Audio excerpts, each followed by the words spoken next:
Hello, hi, heidi ho, bonjour, guten tag, and welcome to Cast That Movie, a podcast where two cinematic geeks re-envision and recast a failed film project from the past, and then we debate and defend our choices.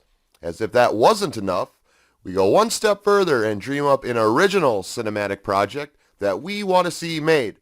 Then we cast that sumbitch something fierce. Good goddamn times. We also play games and stuff. My name is Joad McDougal, and joining me as always is the Bond of my Jovi, Tom Van Horton. Say hi to the listeners, Tommy, Tom. Hi to the listeners, Tommy, Tom. I did it. You done it. I done did it. I done did it good. Yeah. All right, well, we are on to our fourth episode, so we are still chugging along. And I gotta say, I think we are getting better with time. What are your feelings on our progression? Oh yeah, it's exponential to me. Hands down. I think actually our last podcast has been my favorite thus far, and I just expect this one to be my next favorite. Nice. Yeah, we'll just keep getting better and better, and we'll just have a new favorite podcast every other week. It's perfect. I love it. I love the cadence. So speaking of the last episode, as we do, let's go back and kind of rehash and go over some maybe corrections we might feel that we need to throw out there, or just general takeaways. What do you have on your docket? So again, this segment has become Tom's corrections, but this time it's Tom's omissions. Ooh. And to be fair, I'm not going to get into all of it because I can't. Mm-hmm. The saga of Dune, of what it was and how it got made and everything that went into it, there is too much to cover in a podcast like this. It's huge. It's huge. It's so huge. So huge. Huge, unlike my hands, which are tiny. So no politics. Politics. We're bringing in the politics. Shut up and dribble. Where's my diaper? God damn it. I'm not gonna. I mean, there's so much we didn't get to, and I know I talked to some people. You didn't talk about this. You didn't talk about that. We can't. Start your own podcast. Yeah, we can't do it. So that portion of it, the Dune things, yes, I know there was things that we didn't cover. There was things we didn't get into, and we're not going to get into it here. Right. The one thing I did want to bring up about the Late Night Wars, part 2, was, and I meant to say it and I didn't get a chance to, or just it didn't get to it in our banter. Sure. Was that in that in the part 1, the HBO series, what they did and what Jay Leno had done was he really blamed his agent for everything that happened during that first Late Night Wars and got this woman ostracized from Hollywood. Like, she does not have a job. She can't get anything because of how hard Jay Leno threw her under the bus. And that kind of vindicated him and made him look like the sympathetic character. And then the Late Night Wars Part 2 happened, which I really wanted to point out should have vindicated that woman. And I don't know if she's ever going to get the vindication she deserves, but that is something that I really wanted to talk about last podcast, and we just didn't get a chance to. Sure. Was she the character played by Kathy Bates in the original? She was the character played by Kathy Bates in the original. Right, okay. Right. Yeah. God, fuck Jay Leno. Fuck Jay Leno, dude. That guy's a fucking asshole. And we cannot cast my Jay Moore. He is thrown out because as I was doing some research afterwards, like, hey, are they friends? They've done several podcasts and comedy things together. Oh, so no. Fuck Jay Moore. Yeah, see, and that just doesn't surprise me. They're both from that kind of broad, just lowest common denominator realm of stand-up, I guess. Everything I've seen Jay Moore do, I've always just kind of rolled my eyes at. I'm like, God, really? This guy's not inventing any wheels over here. I mean, it's just, yeah, it doesn't surprise me. I'm not a fan of either of those guys, and you swung and you missed on that pick, but I'm sure I have on many of mine, and I probably will in this episode as well. So, it is what it is. But yeah, I'm not a fan of the Jay Moore either. Oh, one more thing, because you totally brought that into mind. Thank God I didn't write this down, and I should have, but you totally jarred my memory. I had made mention that Sean Astin was a shitty person. Yes.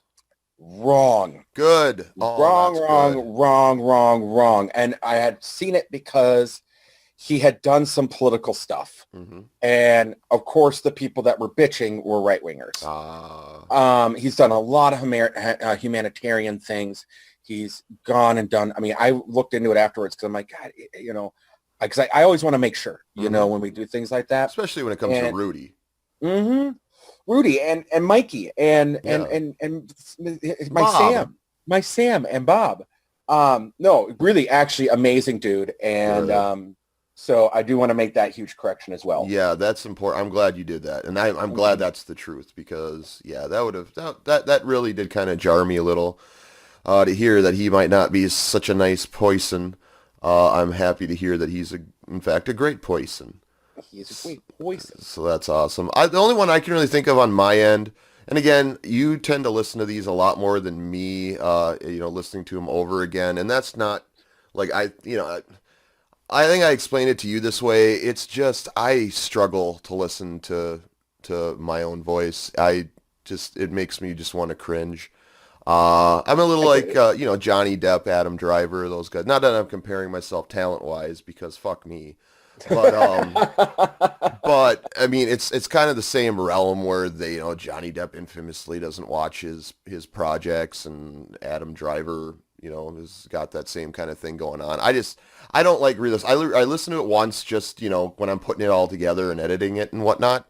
That's about it. But the one thing I'm pretty sure I did hear myself screw up on is when we were discussing at some point, I believe Stephen King, and I think I referred to his original pen name, Richard Bachman. Did I not say Robert Bachman? Oh, did you say Robert Bachman? I think I did. You might have. And I also want to point out, since we are doing the corrections here. Hey, by the way, before you do that, little game. Go back and listen to episode 3. See if I was wrong or not, listeners. If you haven't yet, and that'll be a nice little Easter egg in there for you. If I in fact called Stephen King Robert Bachman instead of Richard Bachman, but go ahead. One thing I'm going to call you out on is you kind of compared his Bachman to Alan Smithy, and that's not really a good comparison. It really isn't. Yeah, no, I thought about that. That's more of a Garth what's his name? Garth Brooks, Chris Gaines type of thing, right? Sure. Yeah. Sure. Yeah, that would have been disavowing his work. Right. No, that's totally fair. That is different entirely, and a terrible comparison. So it's not a terrible comparison. Yeah, it's pretty bad. It's pretty bad. I can own that though. Kick yourself in the nuts. I just will. So I think that kind of wraps up our revisitation to the previous episode. So let's move on to what we are trying to accomplish in this episode.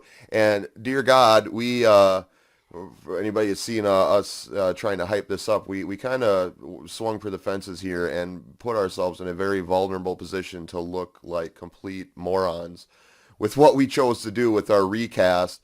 I'm going to let you announce what that's going to be to those who are not privy to that information yet. The fucking Room. Tommy Wiseau's The Room. Oh my God, this was so hard. This was so hard, and we'll get to it obviously when we get to that segment. But I just gotta say, I knew it was going to be a minefield, and it was. It really was. It was a total minefield. And I went a different direction with this. And I'm not going to give anything away yet. But yeah, I think you're going to be really interested in the take I went with my room. I would say I think you will be interested in the route I chose to go with my room. So yeah, it's going to be a fun talk, if nothing else, and we may come out of it. As I said, on Facebook, there may be blood. I mean, this might be the one that we come out the other side, and it's going to take us a few days to recover from. But that's okay, though. That's part of the fun, right? It is part of the fun. And for those of you, I will be going into extensive behind the scenes things that may even contradict the book and the official information about the background of the room. Nice. Okay, so that's going to be a great time. Our contemporary dream project that we will be casting is called the Brat Pack. And those familiar with 80s Hollywood, the Brat Pack are the group of actors. You saw them in a bunch of John Hughes projects, things of that ilk. So we'll get into the details of who they are down the road further in the episode when it comes time for it. But that's going to be what our contemporary dream project's going to be, and that should also be fun. It's always fun to cast yourself, a Rob Lowe or a Judd Nelson, wouldn't you say? Oh, God, I had fun with this. Yeah, it's going to be a fun one. You're going to have to, I'm sure you're going to look up a lot of my picks. Yeah, I was going to say, I would encourage you to have your phone at the ready, and to be ready to IMDb some of mine as well.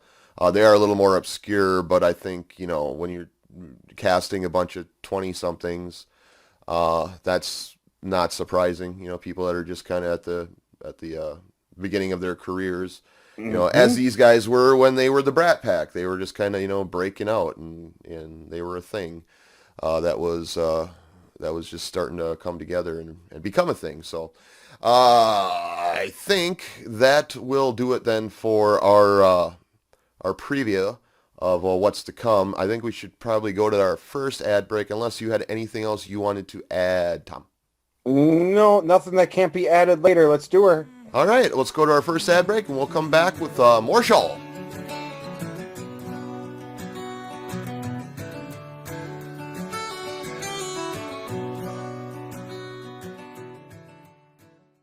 You know what we need to do, Tom? What's that, Joad? Make America great again.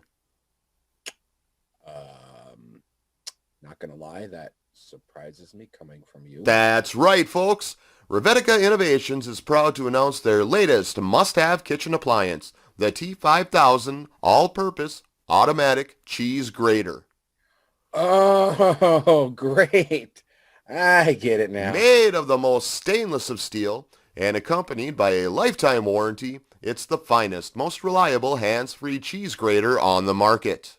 You had me worried for a second there, if I'm being honest. The T5000 all-purpose hands-free stainless steel automatic cheese grater from Revetica Innovations. Find it at all stores that end in Mart today, because it's time to make America great again.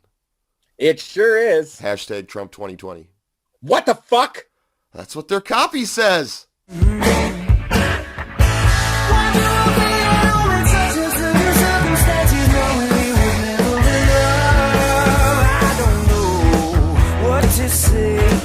Just a fool like the rest of them, sifting through ashes. Okay, and welcome back, folks. What the fuck was that, dude? Welcome back to Cast That Movie. Yeah, I don't know. I think we might need to start having some sort of a disclaimer that we do not support whatever that they have on what are those things? The things that are on at 3 a.m. Telemercials? Yeah, the telemercials, Yeah. dude. Seriously? Yeah, I don't know. I'm not okay with that ad that we did. Yeah, they really snuck that in there too, and they just knew they must have known that if it's on the copy, I'm going to read it. I don't read them ahead of time. You are a Ron Burgundy in that regard. I am. Whatever's in front of you. It's going to go from page to mouth as it did. So sorry for that to anybody that was taken aback. This podcast does not officially endorse any candidate for president, but we certainly don't endorse that candidate for president. Anyway. No. Fuck my life. All right. So let's do what we tend to usually do coming out of our first break. Talk about some casting news. I don't really have anything, but I understand that you do. What do you have for us to discuss on casting news, Tom? Yeah. So I've been paying attention because I'm all things geek. And I have been cautiously optimistic since it's been announced for the Amazon series, the Lord of the Rings prequels. Ooh, sure. And I mean, they're pumping massive bucks into this thing. Mm-hmm. I believe it has will be a 5-season, and they're pumping in $1 billion in the productions. Will be the most expensive thing done, yeah, because they have that Amazon money. So they basically allotted $200 million per season. Well, they came out with the cast, and they haven't said who's going to play what, but they said these are the actors that are associated with it.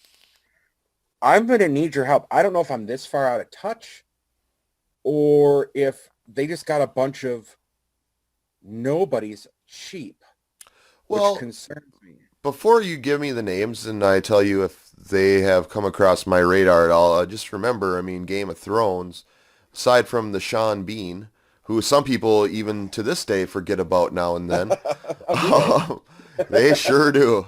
And they do not feel great about it afterwards. Aside from him, they really didn't, that first season cast was a lot of relative unknowns. Maybe a lot of them were, I guess, more well-known across the pond, some British shows, BBC productions, things like that. But so that doesn't concern me. Odds are, if it's done well, as, Game of Thrones was, especially at the start, we're not going to care that we didn't know who they were prior to the first season. They're going to become the characters, and we're going to, identify them as that character for the rest of their lives. But why don't you give me a couple names here, and I will tell you if I am familiar. Sure. So I took down a bunch of names and what they were associated with, according to this article. Okay. So Robert Aramayo, who was in Galveston. What is Galveston? I don't know, right? This is why I'm hoping you can help me with this. Owain Arthur, who was in Hard Sun. Nazian Bonadi, who was in Hotel Mumbai. I did see Hotel Mumbai. Do you know what role he played in that? I don't know. I don't know what role. I can, you know what? Since we got a little bit of time here, I'll just look this up and we can see if we can maybe find the role that they played in Hotel Mumbai. That's been on my radar. I just haven't seen it. It's worth watching. It's she, and she was filmography here. Let's see here. She's been in a few things. She was Zahara. Okay, I don't. It's been a while since I've seen it. I don't know if that was Dev Patel's love interest in it or not love. I don't know. I can't really remember much of the plot. I'm just glad to hear it wasn't just like terrorist number 3, right? Or some character like that. So, anyway, why don't you continue and I will hopefully Tom get Budge. one of these. Tom Budge. Yep, who was in Gallipoli? Gallipoli? Gallipoli. Excuse me. Know the movie, don't know the name. Okay. Morfred Clark, who was in Crawl. Ismael Cruz Cordova, who was in Miss Bala. Emma Horvath, that was in The Gallows Act 2. Wow. Markella Kavanagh, who was in The Gloaming, which I didn't really care for The Gloaming. Joseph Molly, who was in Ripper Street. Didn't care for Ripper Street. Megan Richards, who was in Wanderlust. Dylan Smith, who was in Treadstone. Charles Vickers from Medici. And Dylan Wyman, who was in Gentleman Jack. Oh. I don't know any of these. I mean, I knew 2 of them because they're terrible horror movies. Sure. And that doesn't, and they weren't good. Right. It's not. They're not reassuring picks. They're not reassuring picks. Yeah, I didn't know any of them by name. I'm sure I'd recognize at least a couple of their faces, but nobody that's got me as excited as Sean Bean would have back in the day. Whatever though. I mean, if they found genuine talent, they're all like, all I care, get all your actors out of Australia anyway, because that's where all the best actors come from somehow. So and Robert Downey Jr. proved that in Tropic Thunder. Yeah, well, he proved a lot of things in Tropic Thunder. But I don't know.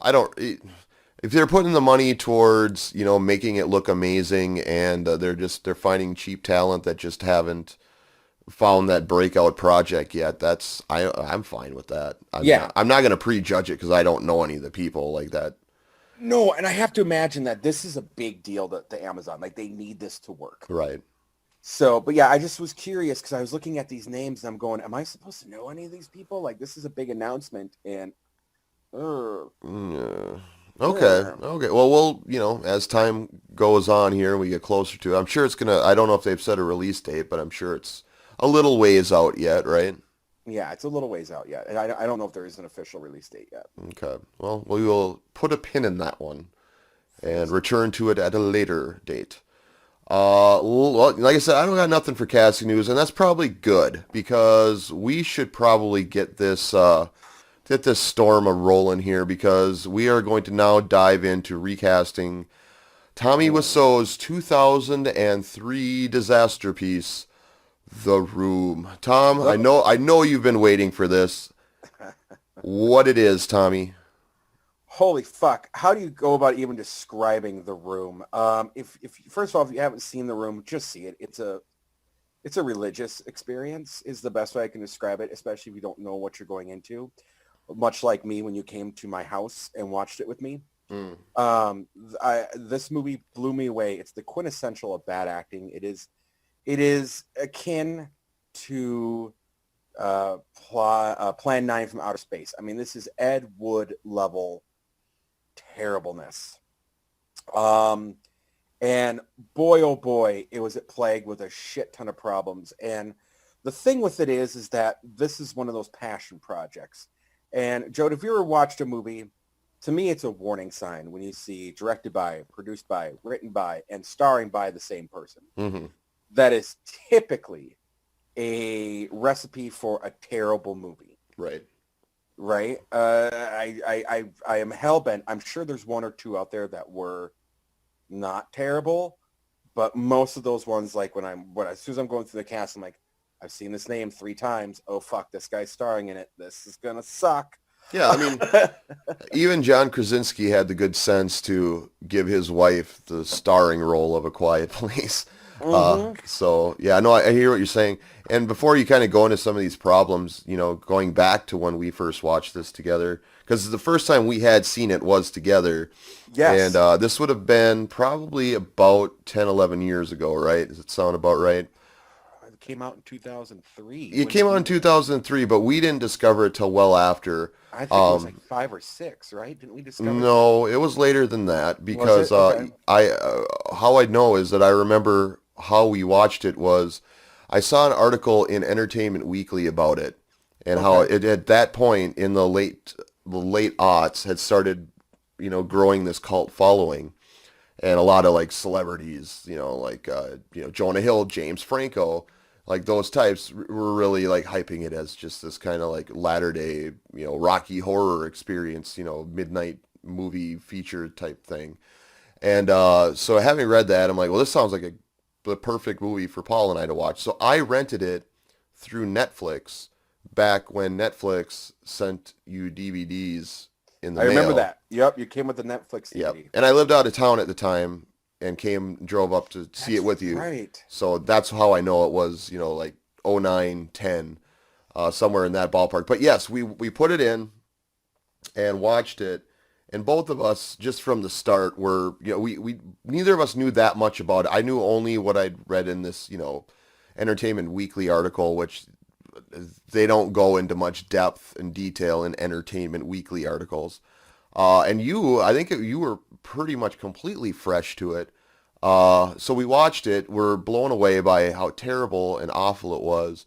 And then, right after that, of course, went into a Wikipedia, rabbit hole to try to learn about it, as much about it as we could. But yeah, I mean, my impression of the movie always has been that it's a terribly amateurish production by a European trying to make what he thinks Americans, a movie about what Americans actually are like. Somebody that's not really tuned into the culture. It's very soap opera-ish. It's, as you said, terribly acted. But, beyond that, and beyond it being just a vanity project, it's just it's so empty. Like there's no there. There's no insight to the human condition. It's just all stuff you maybe would have picked up by, catching bits of Dynasty, or Dallas, or, Days of Our Lives, all these terrible shows, growing up, catching them, and then like, I'm going to make a movie now that's, going to be, I don't know, a romance. It wasn't really a romance. I don't know what it really was. I think it was supposed to be a tragedy, I guess.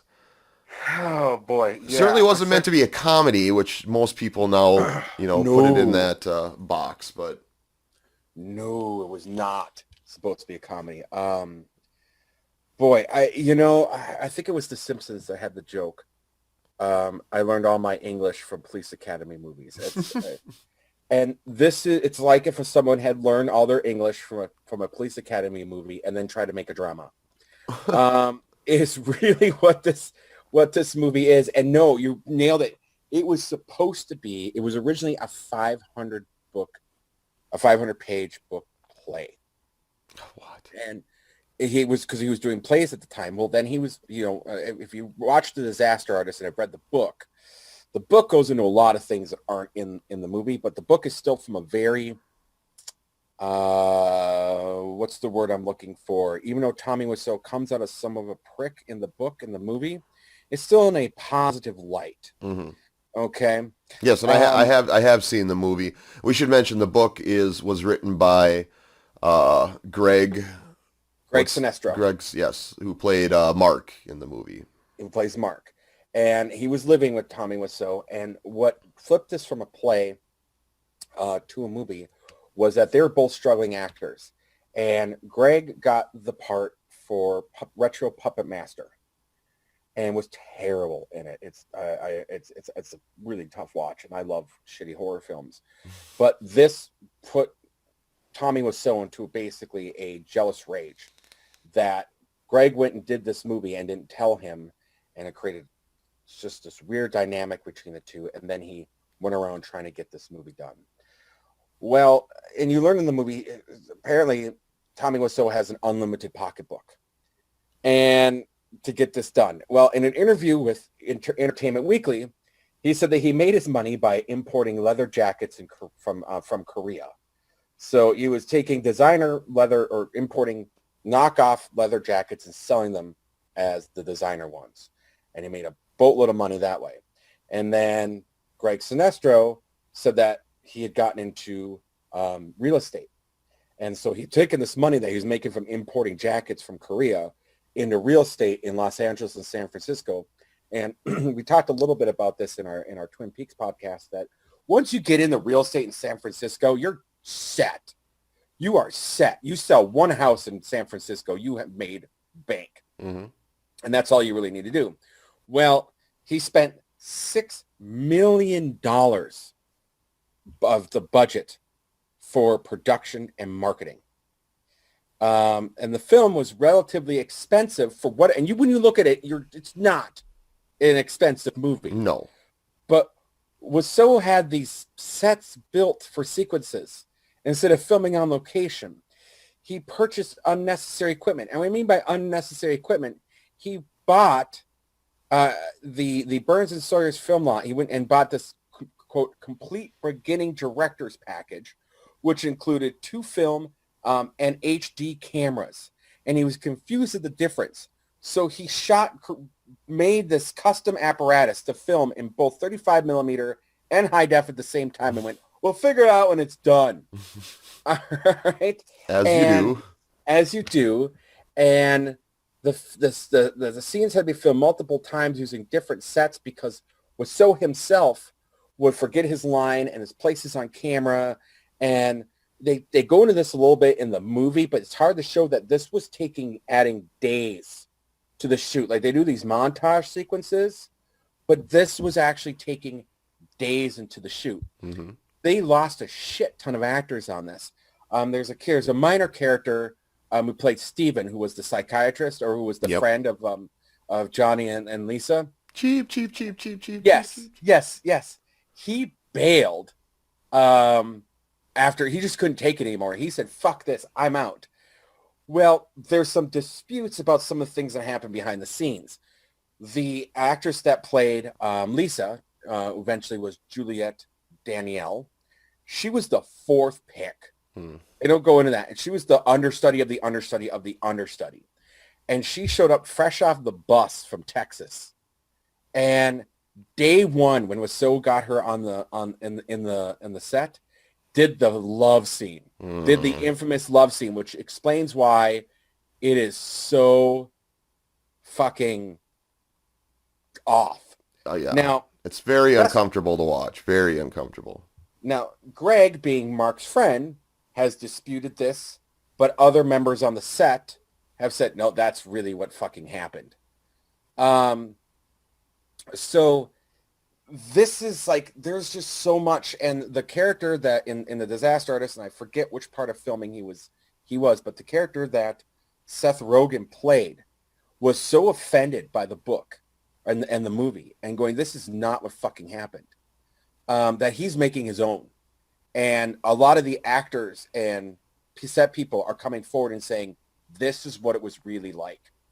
He's writing his own book, you're saying? He's writing his own Sure. book to basically say, this is, for as much as, Greg is saying these things happen, it didn't go down like this. It was a lot fucking grimier. It was a lot worse. It was worse than what you saw. The film employed over 400 fucking people. I don't get it. But it got to the point where Mark Sestro was a line producer, helped with casting, was an assistant. They were doing rewrites every day. People were coming in and doing things and missing. I mean, it was, I wish we would have gotten a better movie than The Disaster Artist, because while it was funny, there's a lot more that went on that are just like, this needs to be like a true documentary. Yeah, and one thing I really take issue with on The Disaster Artist is the way it ended, and implying that at the premiere it was instantly seen as this funny, cult comedy in waiting or whatever, and that Tommy Wiseau was immediately like embracing. First, I believe if I remember right, he walks out of the theater because people are laughing at his movie, but then he, gently melts into accepting that, oh, okay, this is what I've made, which of course is what he's done now. Now he still claims it wasn't meant to be funny, but he rides with it these days. At the time, he was very upset that people were not appreciating his vision, right? Oh, 100%. This was supposed to be the next Streetcar Named Desire. Right. This was supposed to be the serious. This was going to vindicate all the shit that he went through and being called a weirdo and whatnot. And to circle back to what you said earlier about what it's about, supposedly the original play was about a relationship that Tommy Wiseau himself had in his youth. Yeah, supposedly. But then again, and this goes back and forth because of how Tommy talks about in interviews, and he's gone as far as suing people that have given the movie a bad review on YouTube. Yes. And getting their stuff taken down and doing these things. There is actually there was a talked about this in our podcast, not a podcast, but off the air. Me and Joe Fremming did that. There is a group that's kind of doing this behind the scenes kind of documentary about something, and they found something on Tommy that he doesn't want shown, and they've gone to court for years over it. Damn. Yeah, like there is some really crazy shit to the point where supposedly in the disaster, not disaster, in the room, there was supposed to be a subplot in which Johnny was revealed to be a vampire. Oh, that would have been a better movie. It would have been a better movie. But yeah, so a lot of what is said between Greg and Tommy Wiseau and here, and why I really want to read the other book that the cast is going to make, the cast members going to make, is because Tommy changes his story constantly throughout the years. He has proven that you can't trust what he says, because we'll say in one interview he'll contradict himself in another interview. Sure. So I would love to see no, this is what it is, and the fact that the other cast members are coming forward and saying this is going to be the real story. Right. Mm-hmm. Okay. Oh, wow. That's a lot to unpack. So should we just kind of get into, first off, of course, assigning, we say director, but, when we say director, we're saying like a visionary, just somebody to take the reins of this, to make it what it wasn't. And, before we even do that, I should say, I mean, this is very sensitive territory because The Room is kind of, the terrible movie that it is, it's taken on a life of its own, right, in our meme-friendly world. It's become beloved in a way, in its own unique way. I in college I took a film studies class, and day one we watched this movie. I had already seen it at the time. A lot of the other students hadn't, but that just tells you that like it's permeated throughout pop culture now to the point that it not being there, something would be missing. But I guess my argument would be that if we didn't know we had it, I don't think we'd miss it. Does that make sense? It makes a lot of sense to me, and I'm going to even go farther than you on this, because, I tear apart things I love, like Dune last week, and one of the things that we do with the Twin Peaks podcast, which is a show I hold in high esteem, I tear that bitch apart when it deserves its due. The Room to me is a cultural phenomenon fad. In 20 years, I don't think it's going to be revered as it is today. This is not going to stand the test of time like Rocky Horror Picture Show did, or other true cult classics. Right. This is a train wreck that people are enjoy watching, and Tommy Wiseau is not in on the laugh; he's being laughed at. So I kind of go from a different point of view, where some people might go, I really love The Room. Well, then I don't want to really know your opinion on any other movie, because I quote love The Room, but I'm in on the joke. I love to quote The Room. Yeah, I love to quote The Room. I love to make fun of The Room, but my God, it's not something that I'm going to sit there and go, this needs to be on my shelf and fuck everybody that doesn't get The Room. There's nothing deep here. There's no, art. You're not learning. Again, there's nothing about the human condition that's shining through, it's just bad. It's, motel art on screen. I mean, it's, almost literally if your motel has pictures of forks hanging on their walls. Let's move on then to picking a visionary director to reimagine, and what would they do with it? How would they change it? What would it look like? When you juxtapose it against the 2003 Tommy Wiseau version, Passion Project, The Room. Mm-hmm. I'm going to start with you because I'm going to throw you a monkey wrench after. Sure. Okay. I can do that. So what I decided to do is we're going to go dark. Mm-hmm. We're just going to go dark with it. We're going to Tommy's character, Johnny, that he plays. I don't know if we ever learn his last name. Johnny is not a good guy in any sense of the word. Johnny has got some mental hangups. Of course, he's written sympathetically because, again, it's a vanity project for Tommy Wiseau. He's always a victim of women, is a big thing. So I'm going to keep that kind of, not protagonist, but like the center point of the movie is going to be a Johnny type character, but he's going to clearly be unwell. He's going to clearly be a victim of his own poor decisions in life and whatnot. He's going to have a persecution complex, things like that. And so I decided I wanted to go with a female director visionary who made a movie right around that time that kind of hits on the tone that I would want for my dark, more twisted version of The Room. And that would be one Patty Jenkins. Now, she is best known recently in her career for helming Wonder Woman and its sequel, which is coming out soon, Wonder Woman 1984. 1984, But her big break, the movie that put her on the map, was Monster, starring Charlize Theron. Oh, shit, she did do that. She did do that. That was her big first one. Yeah, that fucking. So I want Patty Jenkins circa 2003 to make The Room, and I want her to take on, toxic masculinity, all the stuff that this movie really is showing us, but wrapping it in a cute foreign accent, as Tommy Wiseau did, and just awful, terrible dialogue and unbelievable characters. I say fix those things and have the movie actually have something to say, and I think she could do it.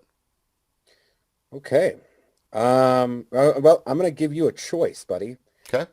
You're gonna pick A or B. I like it. So what do you got, A or B? Oh, I'm gonna pick without even knowing what they are. And then I'm gonna tell you what I did. Yep, right side on scene. A or B. Ooh. I'm gonna go B. Fantastic. All right. So you're gonna tell you what you didn't get. You didn't get the Kevin Smith The Room. Oh, good. I went with this, and I looked at it from a point of this is a vanity project. Mm-hmm. And this is something where, Tommy has done, what was it, Best Friends thing? I don't understand how it's pronounced. He went on. But I wanted to make The Room, and the way that I looked at it was actors that have visionary passion project actors. Mm. So what you ended up picking was the Wes Anderson's The Room. Wow. And I have an entire vision for that. So this is now a Wes Anderson project because So you had a Kevin Smith lineup already to go as well? I had a Kevin Smith lineup already to go. Oh, we got to make that some sort of a bonus on like our Facebook page or something. Something, just listing who would have been in because we obviously don't have time to go into two versions on your end right now. But I did have two different visionary directions of what it would have been like as a Kevin Smith movie and what it would have been as a Wes Anderson movie. Wow. So I'm curious for both, but yeah, I would always go Wes Anderson. No matter what the project, I go Wes Anderson over Kevin Smith. Unless it's a Jay and Silent Bob movie.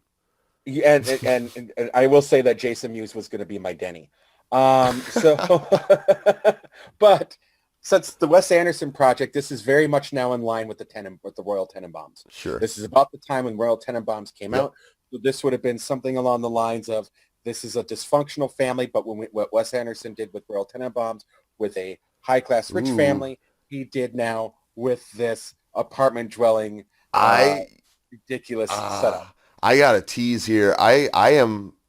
You saying all this, I am starting to wonder if we didn't land on one similar casting choice. I'm not going to say which one, but we'll when we get to it, we'll know, you'll know because I'll do my pick on that one first, and I'll anyway. Well, let's start with Johnny. Of course, it's not Johnny. I can say that much. Yep, it's not Johnny. So why don't you go first on Johnny? Of course, it's a Wes Anderson project, so sure. I had to pick between one of the two Wilson brothers, and I went with Luke.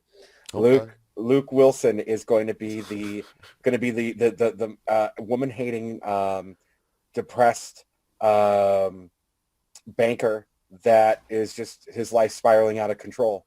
And we've seen Luke Wilson do it a million times, so he can totally nail that role. So just tonally, obviously Wes Anderson movies have a pre-baked definition, of what to expect. Mm-hmm. That being said, I would say there's definite differences between some of them.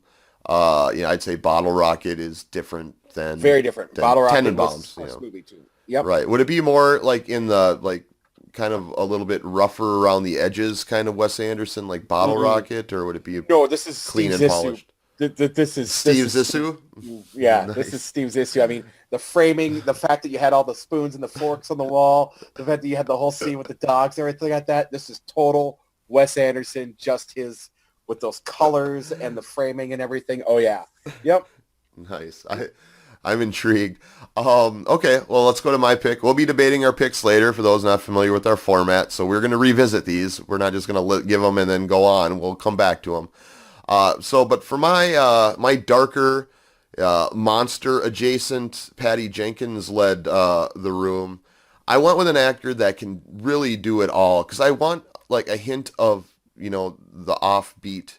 I want somebody that can play it serious, can, be raw and real, but also can just have that unsettling, that spark that can unsettle you and even make you laugh. I went with Christopher Maloney, who's best known as Gene on Wet Hot American Summer.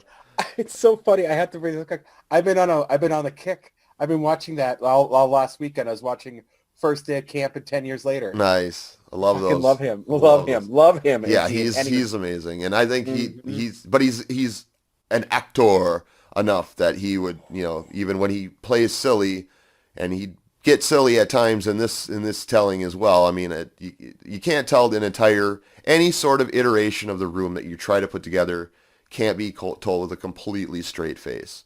Because it's a ridiculously, at times very dumb story, but I just think if you cast it well and you got the right person in charge that can fix everything, or at least most of the things wrong with it, because there was so much wrong with it, I think he kind of just rose to the top of my list. He's got enough of the Tommy Wiseau look about him, not a doppelganger, but I mean, he's who I settled on, and I'm proud of that one. You should be proud of that. That's a good pick. So let's then go. I had you start with Johnny. I'm going to actually have you start with Lisa as well, if you don't mind. I don't mind. You want me to start with Lisa? Okay. So who'd you pick for your mark then? To go with Christopher, or are we going to go right to Lisa? I was going to say, let's go to Lisa next and then go to Mark Lisa. after. Okay, so it's a Wes Anderson project, and she's been used in some of his movies. Cameron Diaz. What?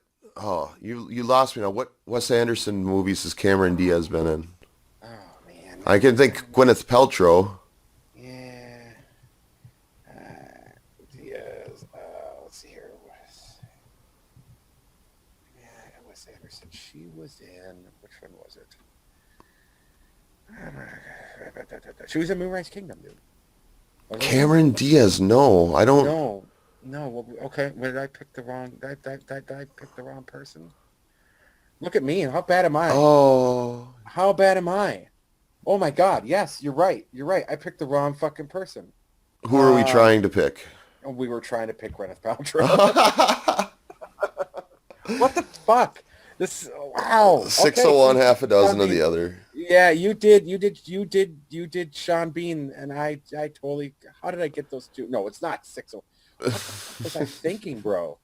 Yes, I wrote down the wrong name. Yes, it was Gwyneth Paltrow. You have not been following your goop instructions properly. I haven't. Apparently not. I got to get a vagina candle.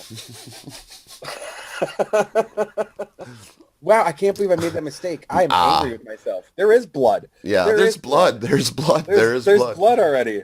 Yes, accurately teased. Okay, so my Lisa was kind of breaking out right around this time. She would have been definitely younger than Christopher Maloney, so we would have had that dynamic, because that's certainly the dynamic of the original Room. I picked Evan Rachel Wood, who was kind of breaking out. I think 13 was her big breakout movie around that time, and then contemporarily, people know her, of course, from Westworld. So she would have been my choice as Lisa. Nice. I like that. So now I want to go to Mark, because I got a very strange feeling we picked the same guy here. Paul, no, not. Oh, no, here, yes, my Mark. Okay. So let me ask you this. Tom.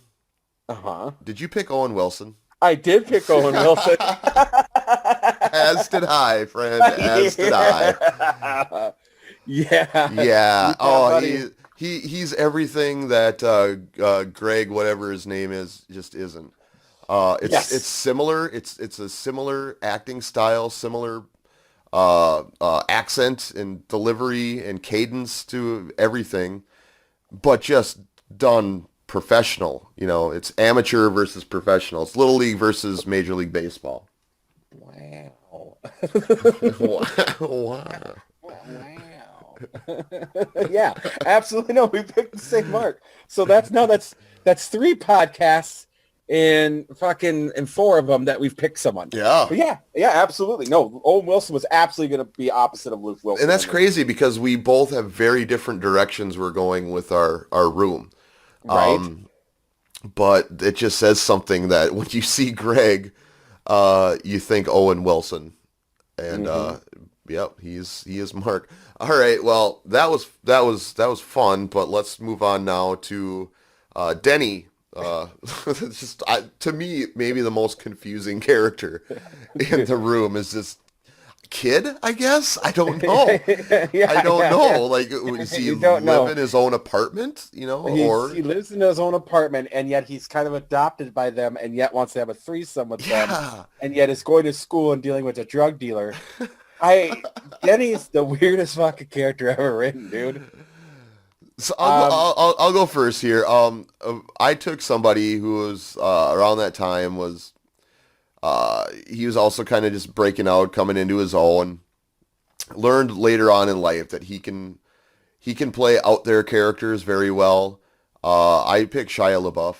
Oh yeah, Shia LaBeouf could do it. I like Shia LaBeouf, but dude, when you hear mine. And I think you already know where I'm going with it because it's a Wes Anderson movie. I have a couple ideas where you're going with it. Dude, Jason Schwartzman. Yeah. Jason Schwartzman. Give him that unibrow and let him be Danny. Oh, wow. Yeah, that would be funny. That would be funny. Who do you got for Claudette, also known as Lisa's mom, who all we ever really learn about is that she's got breast cancer, and the conversation always seems to stop after that, and old Lisa changes the topic on her. I have a feeling we actually did not land on the same one. I would say that's probably a pretty fair assessment here, because my pick has never been involved with Wes Anderson. I'm going to guess yours is I know her name. It was Mama Tenenbaum. No, it's not Angelica Houston. Not Angelica Houston, okay. Not Angelica Houston. It's actually someone that's never worked with Wes Anderson at all either. Oh, wow. No, but I love the woman, and if I could cast her in an elderly role, I'm going to do it. Motherfucking Betty White. Wow. I want her talking about breast cancer and how she got it. Nobody knows anything. Hell yeah. Okay. I'm Betty White. This is amazing. This is amazing. Not because we rested on the same person here. But when I tell you who my person is, you're going to see why I say this is amazing. My pick for Claudette, B. Arthur. That's I was going to say, are we going to say Rue Clanahan? But yeah, I could see B playing it as well, dude. Yeah. That is exactly the same wheelhouse. Yeah, we both were like, let's give it to a golden girl. Let's give it to a golden girl. Oh yeah. All right. And B. Arthur deserved work, especially since God rest her soul and her cock soul. That woman more manly than I ever could be, I guarantee you. Oh my God, I love B. Arthur. All right, let's talk about our pick. Some B. Yeah, let's do it. I mean, I gotta say, it's really hard, I think, for either of us to give director to the other because we both have such different ideas about what we would do with this. I love Wes Anderson. Absolutely. To the moon and back. But I would love to see your version as well because I would like to see a dark room, Yes. And it's so funny because I'm normally the one that goes dark in our friendship. I'm usually the one that goes way, way in the darker territory than you do. And so I think it's kind of funny that I landed on more the kind of the happy pastel. Yeah. I mean, mine, like I said, mine would have dealt with he's obvious mental illness on top of the male toxicity or toxic masculinity or whatever. And it would have resulted in him, convinced these two were having an affair, which they weren't. Which even in the real room, it's so thinly written that it almost feels like it's just what he's picturing in his head, which is all really the whole movie is what Tommy Wiseau is picturing in his head, which is why it's so bad. But in this version, he would be assuming they're having an affair, they're not, but in the end he would kill them all, then kill himself, and then he finds the bodies. So that's how this one goes, and I think she could nail that. So are we probably just going to stick to, because we respect each other's picks. I can't go with yours with the way I want it to go. I don't think Wes Anderson could do that kind of movie. And No, I think we're fair. I think we're absolutely fair. That is that is a push. That is a draw. Yeah, they're both good picks. For Johnny, we got Christopher Maloney versus, it sucks. I almost have to give it to you because when you can get the Wilson brothers to work together who am I to stand in the way of that? Right, and it sucks too because I love Christopher Maloney. Yeah. I am a Yeah. big fan of his. My wife watched Law and Order, I think is what he was on. Yes, For a SVU. long time. Yeah. SVU. My wife loves that show, and God, he's a serious actor, and I love Happy, Mm-hmm. and I love What Hot America's Summer. I think Chris Maloney is super talented, Yep. but dude, I'm sorry. It's Wes Anderson. I gotta stick with my Luke Yeah, Wilson. and I picked Owen Wilson for Mark, so I mean, it's Yeah. not like it's not like it's a stretch to go to Luke. And Luke's done some dramatic stuff. He's done Oh some, yeah. horror type things. Maybe not like serious drama so much, but I think he could. I think he could probably pull it off. So I'll give you Luke Wilson. Breaks my heart, but I'll give it to you. Me too, actually, because God damn it, I was going to use Chris. I know I personally will pick Chris Maloney at some point. We're gonna find a place for Chris Maloney in some project here down the road. Ain't love no doubt that about guy. it. Love that guy. Okay, so Lisa's. You have Cameron Diaz come Gwyneth Paltrow, Yep. and I hope I win this one, right? You win. Yeah. You win. Yeah. No. Hands down, you win. We already know we both picked the same. Yeah. Owen Wilson. Yeah, that's a push. So I had Jason Schwartzman, and you had Shia LaBeouf. Ooh. I'm keeping my Schwartzman, dude. I think he'd play a much funnier, creepier Denny. Yeah, I don't know. I love Jason Schwartzman, but also again, I've also been on that Wet Hot American Summer kick. Sure. So Sure. You know. I mean, here's the thing: is if we went with Jason Schwartzman, then the joke would still be that this guy is obviously, too old to be acting like he's 10 years old. And Yes, we are. that would work fine with your project. That just wouldn't work. And as crazy as it sounds, like I think Shia LaBeouf in trying to be serious. Even this is Hole's era, Shia LaBeouf. For me, that He's younger. yeah, He is younger. but I think it fits. It makes the. I mean, we would establish that he lives. He's like with a single mom in an apartment. In my version, he just not just this kid that just shows up and like, hey, I'm hanging out with you guys today, and then leaves 5 minutes later because that's what everybody does in the room is they show up. Yeah, Written as a play. right. That never got readjusted. It's written as a play in a room. I mean, hence why it's called The Room. Right. I get that, and I think we're gonna push. I think we're gonna agree to stay with ours. Yeah. Because I don't see Jason Schwartzman unless you're adding a whole nother dark layer to your No. your movie. I don't think you want to go that far. No. B. Arthur and the great Betty White. I don't know. Flip a coin. Flip a coin. You can make an I'll give argument it for to either either one of them. Yeah. You put them both in a casting room with me, and I'm gonna have to go. Yeah. Fuck! It's down to a coin flip, ladies. Exactly. Damn, man, we did it. We came. There was something at the end of this. There was. I was worried when I first started trying to figure out what I wanted to do. First off, finding a director for this was really hard because I wanted somebody that I could make a justification for putting them in that position, because knowing ahead of time that I was going to mess big time with what the movie was as opposed to what I wanted it to be. So finding a director I could trust to do that was hard, and then forming a cast around them of people that could do serious work but that could also go other places and weren't just soberingly serious the whole time. I feel good. I think you should feel good about yours too. I mean, it was an interesting experiment putting it all through a Wes Anderson lens, but it's something I'd watch. I can't say I wouldn't watch it.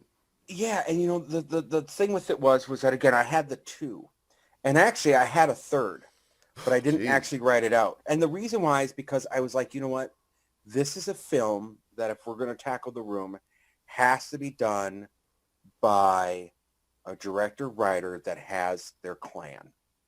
And has that same group they go to, because that's this is a passion project. This is one of those things, and this is one of those movies where I also think that part of the problem with the casting was you needed a cast that had chemistry together, right? That had done a lot of things together, and it really shows in this movie that there is none. Yeah, here. It's clear that a lot of them met each other the day before they started filming. Right. So this was one of those things I looked at this and went, part of the reason why this is so bad is because none of these actors can click in any reasonable way. Sure. And they're being put through hell. So they really just fucking all despise each other at this point. Right. So it was either the Kevin Smith, the Wes Anderson, and then I started to go down to Tarantino because I'm like, it's all dialogue. I'm like, this is too easy to go with Tarantino. Yeah.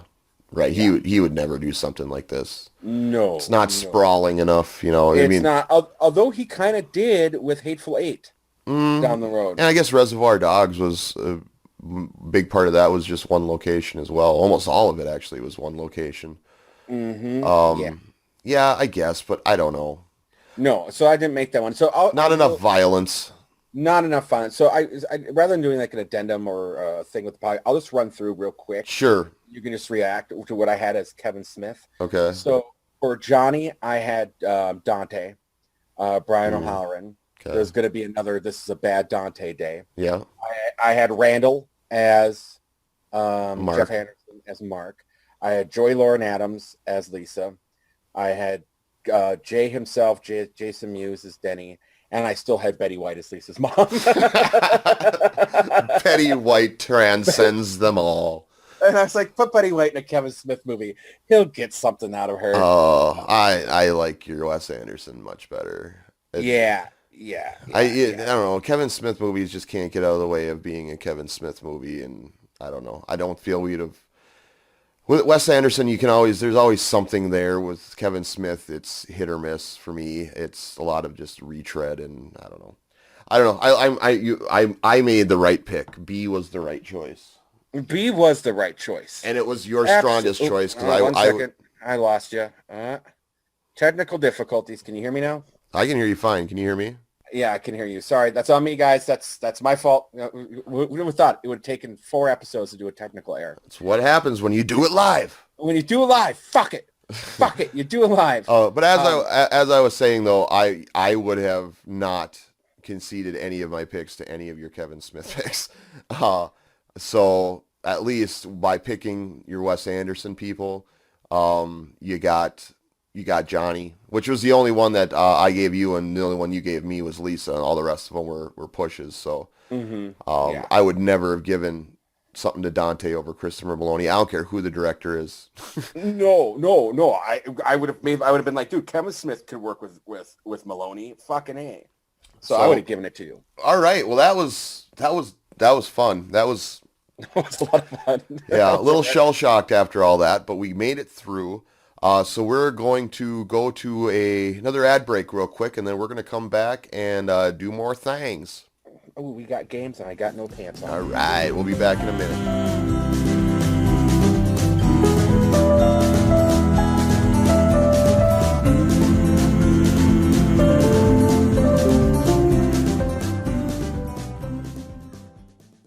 Hey, Joad.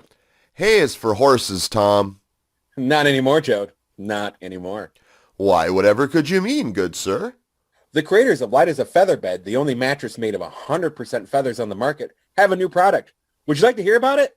Indubitably. Not sure that's the correct usage of that word, Joad. Get on with it. Right. We're proud today to announce their latest product, the Manger Baby Crib. Is that what it sounds like, Tom? You're darn tootin', Joad. A crib mattress made entirely of hay, so your baby can sleep like Jesus once slept. Well, if it's good enough for Jesus, it's good enough for my baby. Indubitably. From the creators of Light as a Feather Bed, it's the Manger Baby Crib, made of 100% sun-dried hay. Go to lightasafeatherbed.com.org.us.uk today to treat your baby to the finest in Bronze Age comfort. Indubitably.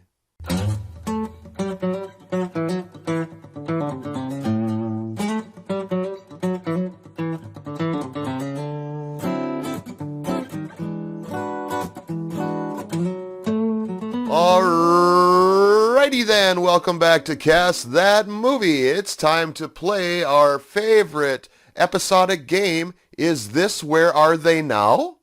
Indubitably. Indubitably. All right, Tom, do you want me to start or you want to start? I always like to leave it up to you. You start. And that's what I love about it, is that you always let me go first because you're such a gentleman. You're such a guy. I'm such a guy. Such I'm a a guy guy. guy. You're All such a right. guy.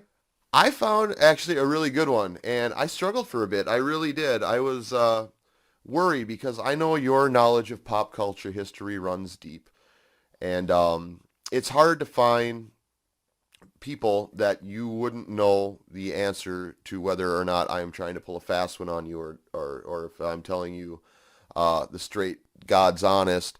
And just to remind everybody how this game works is I'm going to list or give a celebrity who is no longer in the limelight and tell Tom what they're up to these days. And the game comes into play when he decides if I am telling him the truth or if I am lying.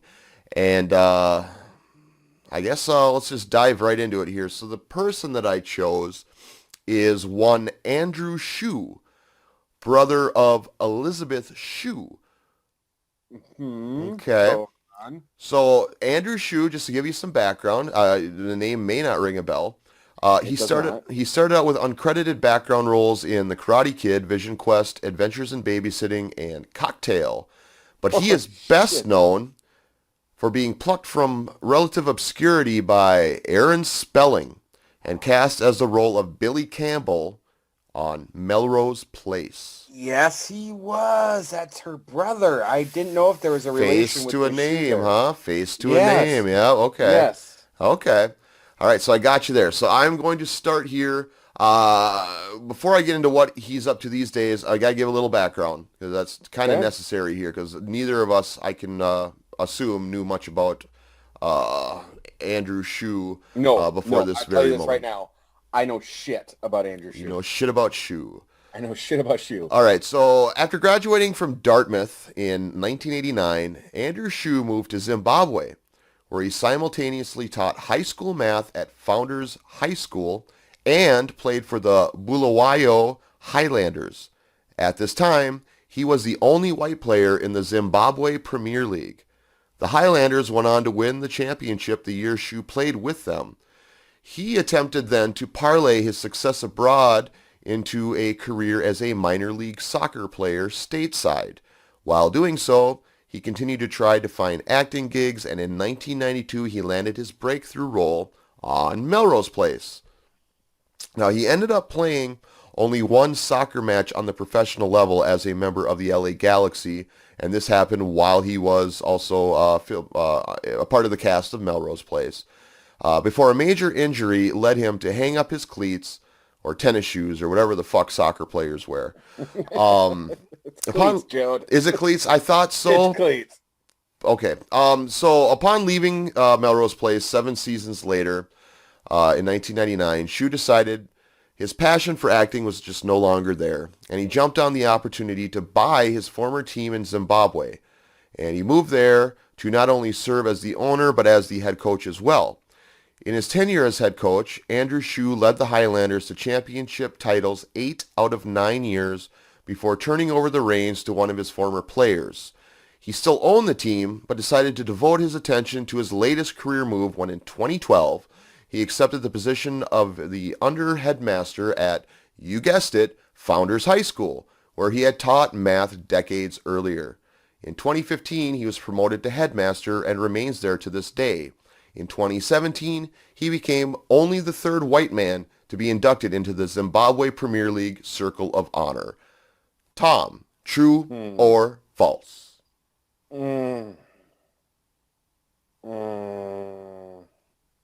That sounds too far-fetched. I'm going to say false. Correct. So okay. Correct. All right. Yeah, I was going to say, I think if just in terms of like news and things like that, like I think I would have heard that because I do have to pay attention to sports for work.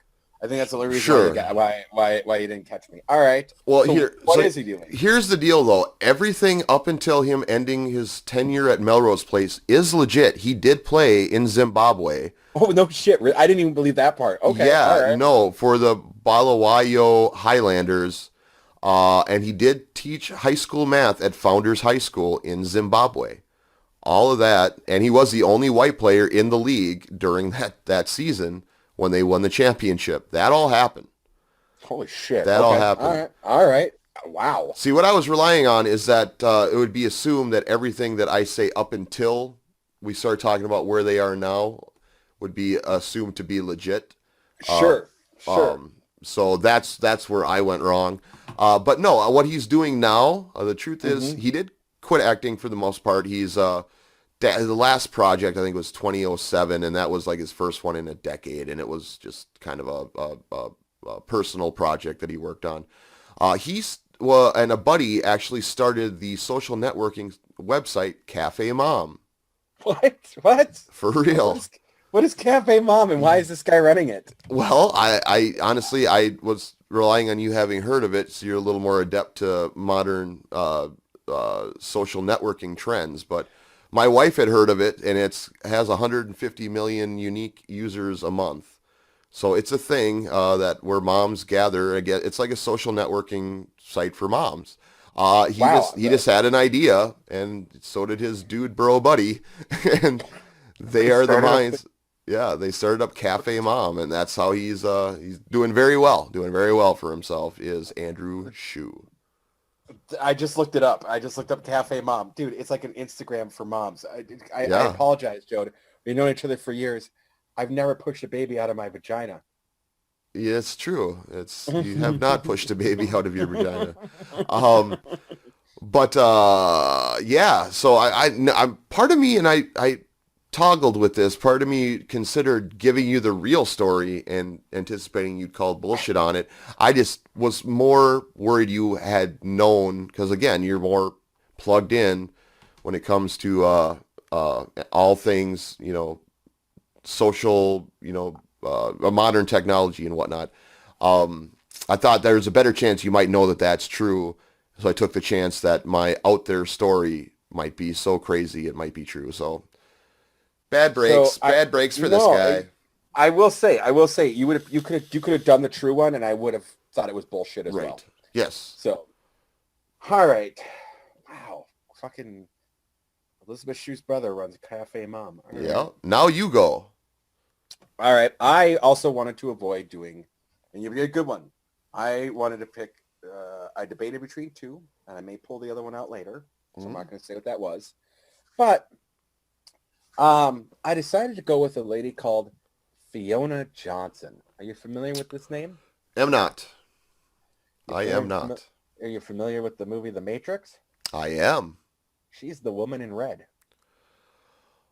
Huh. Okay. Yep. She's the woman in red. Got it. So, Fiona Johnson was born a city girl. However, she was always drawn to the country and especially horses. At age 10, she saved all of her pocket money to buy a saddle at a garage sale. Eventually, after months of nagging her parents, she persuaded them to buy her a horse to go with the saddle, and so began a long love affair of horses and the country life. She eventually moved from the country to the city, and was an extra in the movie The Matrix, and then her final role was in 2003 when she was an extra in Star Wars Attack of the Clones, in the scene where they have everyone running in, and she's in there for like 2 seconds. She just never made it anywhere. Sure. So she moved out. She moved to Buffalo, Missouri, and there she met her husband, Matt. Well, unfortunately, tragedy struck shortly after they were married. Fiona was diagnosed with leukemia and was not given very long to live. Well, 15 miles north of Buffalo is a huge Mennonite community. And while she stayed in the hospital for 7 months getting better, she started a relationship with the Mennonites that were volunteering at the hospital. Well, she's currently in remission and is living as a Mennonite now, having converted, having beaten the leukemia. She and Matt have 2 children, and she lives there today and attributes the fact that she's been in remission after all these years to country life and Jesus. Is this true, or am I bullshitting you? So if this were true, you would have picked this up on some sort of some kind of a religious site, that's basically, where my faith took me kind of thing, or how my faith saved my life. Let me put it this way: if it were true, she may have written a book about this, and I'm not going to give you a yes or no to that. Well, that feels like you're either trying to lead me on to believe it more, or that was just amazing improv right there. God. Such an odd pick, such an obscure pick, which is good because obscure picks are less likely I'm going to know if it's true or not, and I certainly don't. But I'm going to guess that it is true. Ah, yes, I win. I caught up. I caught up. Yes, motherfucker. Oh, No. Here's the thing. If I would have told you the truth, you would have called bullshit because I didn't believe the truth. Oh my God. See, that was the same tact I went with on mine. Well, but I ended up ignoring that impulse, and it worked. It worked for you, didn't work for me. But yes, let's hear the real story. So everything was true except for her love affair of horses. She also fell in love with the rodeo. And actually, she did get cancer. She did get leukemia. That part's true. She did beat it, but she never got in, and she did move to Buffalo, or she did move to the country. I don't know where. It wasn't Buffalo, Missouri. I don't know where she moved to. But when she beat her cancer, she was determined to fulfill her dream of participating in rodeo events. And shortly after her release from 7 months in the hospital, she decided that was the time to finally learn rope, having a new lease on life. Oh my God. Definitely wanted to be a part of the rodeo world, and after many failed practice sessions, she eventually got the hang of it and went on in 2005 to win the rookie title for ladies breakaway roping. She is now a published author and a stay-at-home mom with her 2 kids and her husband. Damn. Where did you find this story? I found it because of her book. I looked her up, and I found it on Amazon. You looked up her just cold called and figured out the lady in red from The Matrix. I wonder what she's up to these days. I looked up the woman in red to find her name, and I was like, I don't know. Did she go on to do anything? No, she didn't. Because I'm like, whatever happened to Lady in Red in The Matrix? Yeah, I started with the Lady in Red in The Matrix and found my way to Amazon and found her book. That's an amazing, lucky, wow. Right? That's cool. Yeah. Well, good for her. All right. Well, you win, I lose. Them's the breaks, right? Them's the breaks. We're tied up now. We're 1-1. We are. We're 1-1. Each of us has fooled the other exactly one time in 4 episodes. I also banked on the fact that you didn't think I was going to lie 3 episodes in a row. Yeah.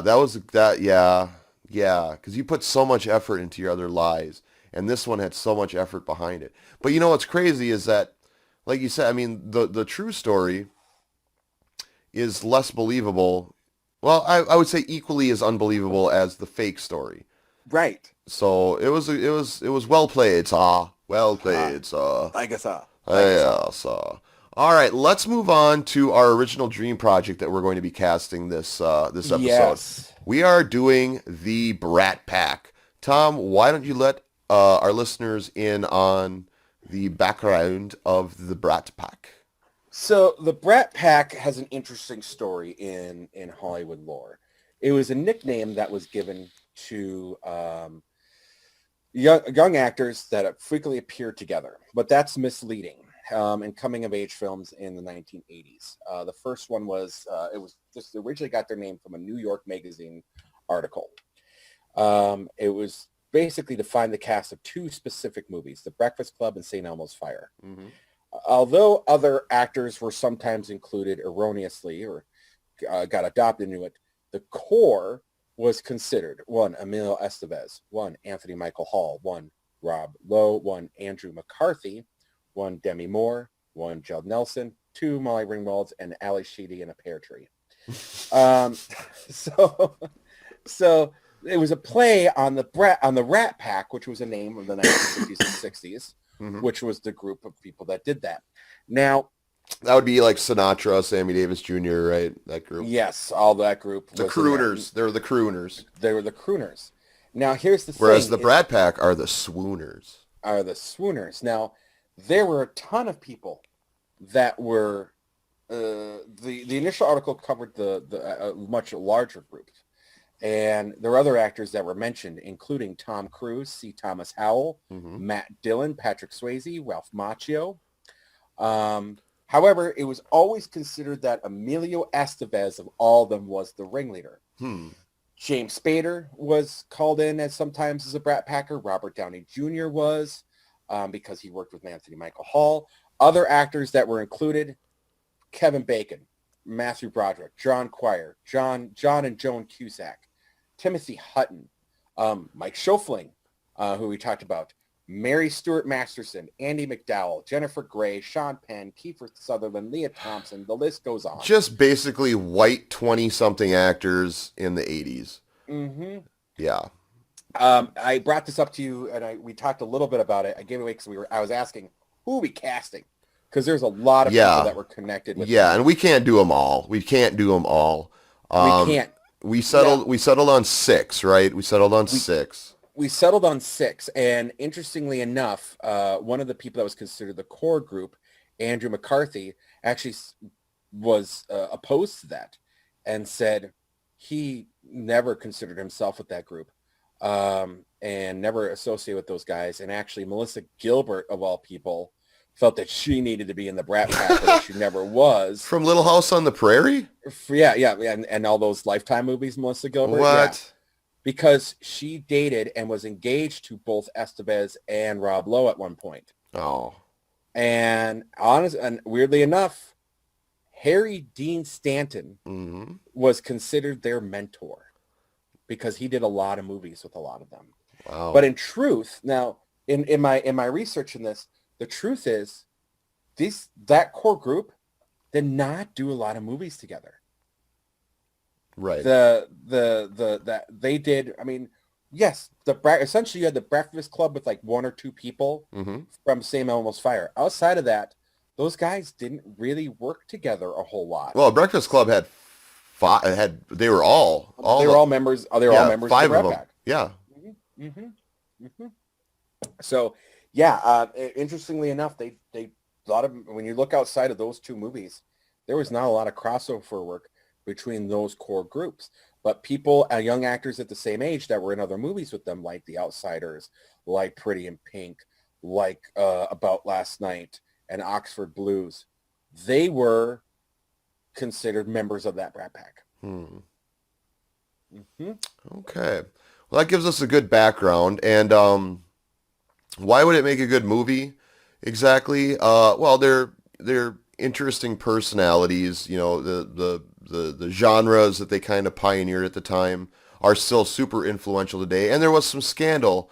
Rob Lowe notoriously had a pretty bad scandal. Faced a statutory rape charge. And drugs as well. I think for many of them was, at least on the periphery.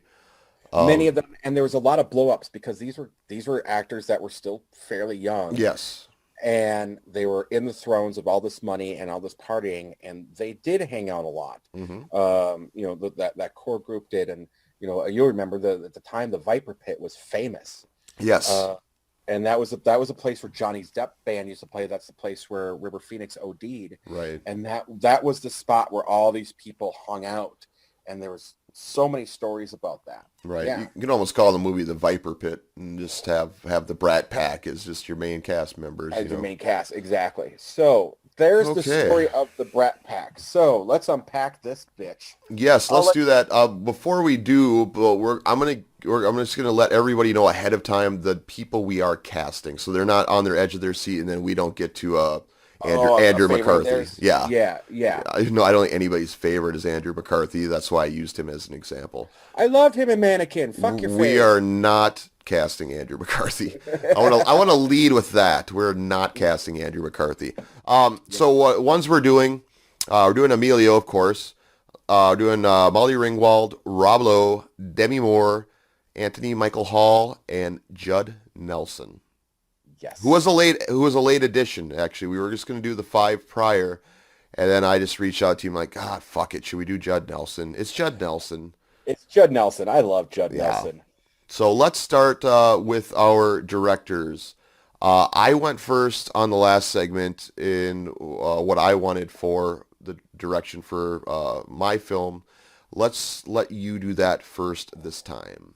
Sure. So with my vision of the movie, I wanted to go somewhat meta because I love meta. And these were a bunch of actors that were in a coming of age movie life was imitating art for them. So I want to make a coming of age movie about the actors that were in a coming of age movies in a coming of age movie. So, and I thought, there's a director who's been acting since he was a child. I love his brother, and I think he would do this really well. I went with Ron Howard. Okay. You love his brother. That's one of the few things we've established on this show is your love for Clint Howard. I went in a different direction. I went with a director who is a writer first. He is a director now. His first credited film came out a couple years ago, but he is known for whip smart dialogue and just whip smart dialogue. I mean, he's the king of dialogue. He also works, in stage productions and it shows. I went with Aaron Sorkin. Oh, I like Aaron Sorkin. I do like Aaron Sorkin. He is the king of dialogue. Yeah, and I think with a movie like this, you would have a lot of you kind of need good back and forth because we mentioned a couple, but there wasn't a whole lot of major drama like melodrama moments that are available. So you need to make the characters fun to listen. You got to enjoy listening to them talk and interact with each other. So I need a director / writer that can pull that off. Yeah. I like that pick. Okay. All right. So who'd you cast for your Emilio? Emilio Estevez. Okay. So I struggled with this one a bit because Emilio Estevez has got a very distinct look. He's got the sheen. He's got the sheen look, right? Yeah. And if you're going outside of sheen, it's obvious it's not a sheen. So I went with somebody that stature-wise is similar as far as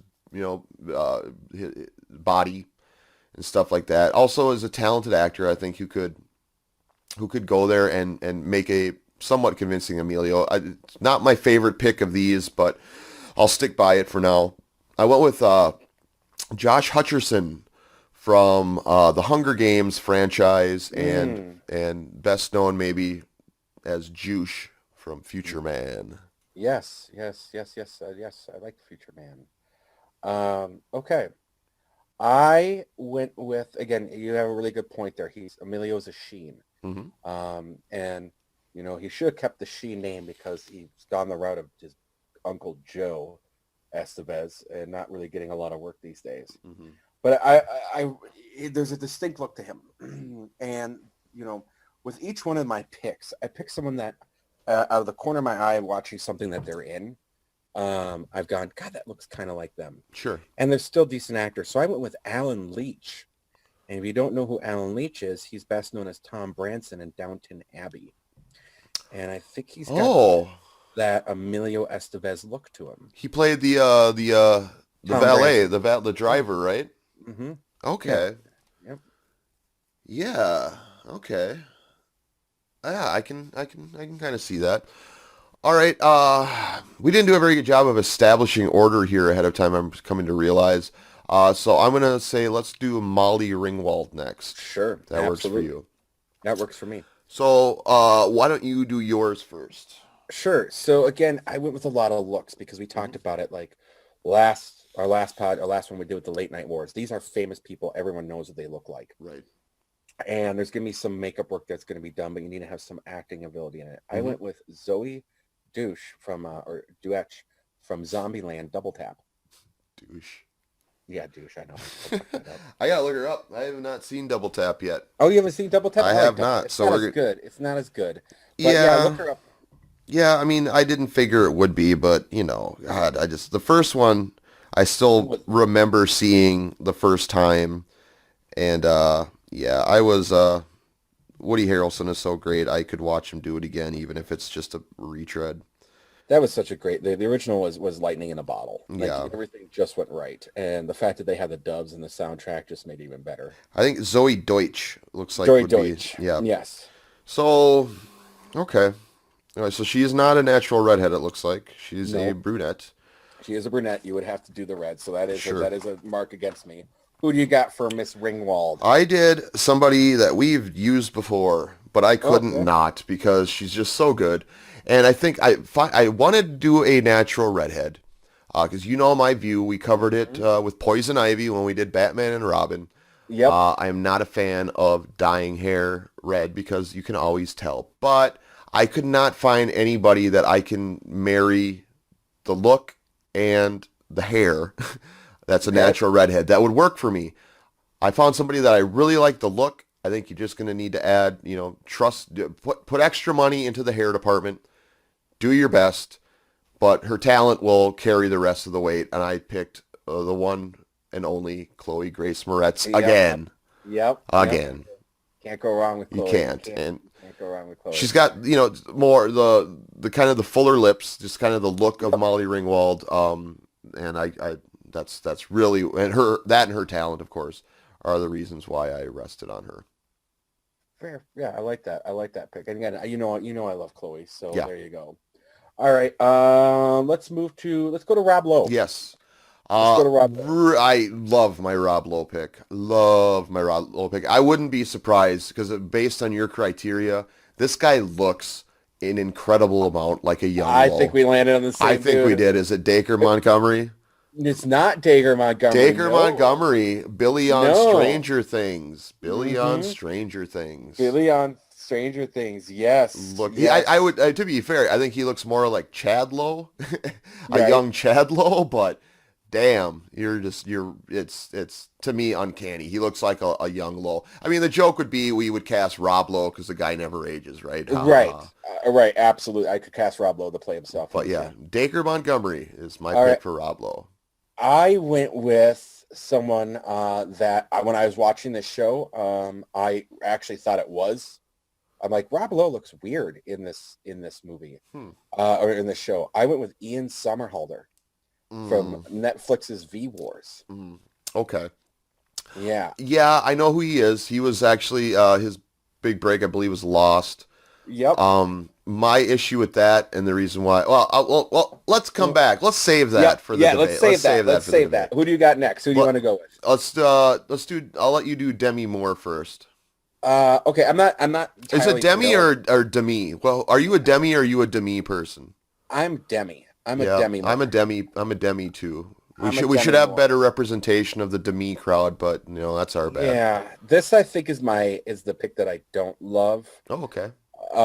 Because this was really hard for me because Sure. that's a very, very. I mean, Molly Ringwald is kind of distinct, but Demi even more so. I picked Haley Lou Richardson from Split.